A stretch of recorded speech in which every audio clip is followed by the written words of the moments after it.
يعيش الجزائريون من مستخدمي مواقع التواصل الاجتماعي انقساما حادا وجدلا لم ينتهي بعد إثر حادثة الاعتداء الجسدي التي تعرض لها الناشط الجزائري رشيد نكاس عندما كان يصور فيديو قرب منزل مسؤول جزائري في باريس، هو عمار السعيداني الرئيس السابق لحزب جبهة التحرير الحاكم في الجزائر. المعتدي يقال إنه من عائلة المسؤول الجزائري الكبير، وقد اعتقلته الشرطة الفرنسية فور الحادثة.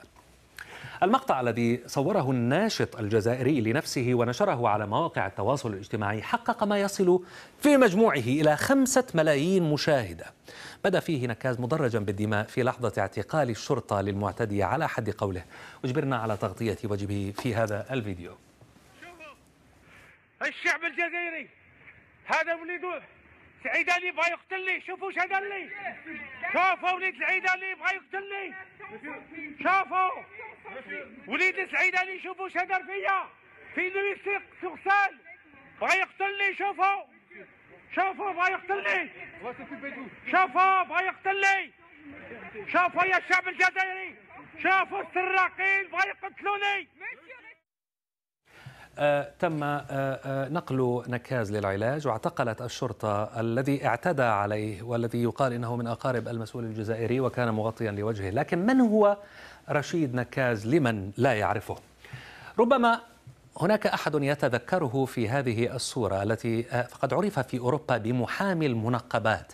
هذا الرجل كان يتحدى قرارات المحاكم الفرنسية بفرض غرامات مالية ضد من يلبسن النقاب، عندما تغرمهن المحاكم يأتي ويدفع الغرامة عنهن.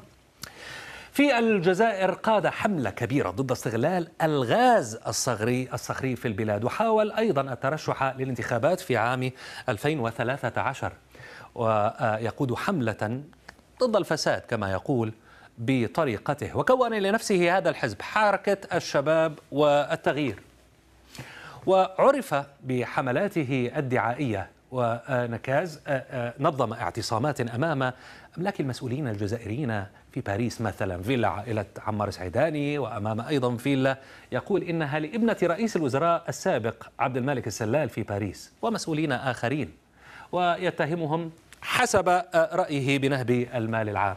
اليوم قبل قليل تكلمنا مع نكاز، ولكنه تبين أنه في النمسا يتظاهر هناك. هذه الصورة له في النمسا للاحتجاج ضد وزير الخارجية النمساوي سيباستيان كوروز، الذي هدد بأنه إن دفع غرامات لمرتديات البرقع فإنه سيتعرض للملاحقة. يلصق على وجهه أوراق نقدية متعهدا بأنه سيواصل دفع هذه الغرامة. مستخدمو وسائل التواصل الاجتماعي وخاصة تويتر لديهم مساحة على برنامجنا. صلاح الهيتي يقول: في زمن شحيح بالأحرار من أمثاله يحق لنا الفخر بهذا العربي الجزائري ونقولها بفخر وعزة، كلنا رشيد نكاز. حفيظ الدراجي يقول ربما هذا عياش حفايفة يقول: يا رشيد نكاز، أراك غالط مشكل مع سعيداني، مش عائلية تاعو هناك. يتحدث طبعا بلهجته الجزائرية أن هناك يجب الفصل بين الموضوع العائلي والموضوع العام.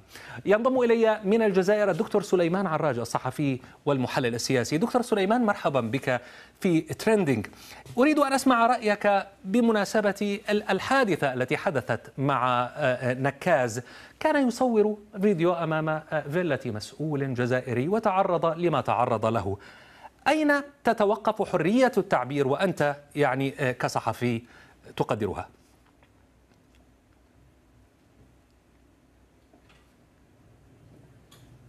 المسألة فالفيلا هي ليست لمسؤول جزائري، بل هو تحدث عن أنه بيت للأمين العام السابق لحزب جبهة التحرير الوطني.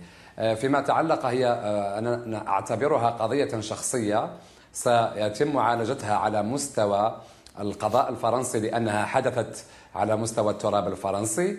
أما لما نقول على مسألة حرية التعبير، أنت ذكرت يعني في حديثك على نكاز أنه اعتاد يعني أسلوب القفز هنا وهناك، فبعد مباشرة كما قلت يعني كما مباشرة بعد الحادثة التي تعرض إليها انتقل إلى سويسرا أو أين ذكرت للتظاهر. طيب فأعتقد يعني ما العيب في ذلك؟ لا تبنى بالتهريج. ما العيب في ذلك؟ لا، ولكن نحن لما نتحدث على مسألة أنا لما أؤمن بقضية أو أسعى إلى هدف، لا أحقق ذلك الهدف بالتهريج أو بالممارسات العشوائية.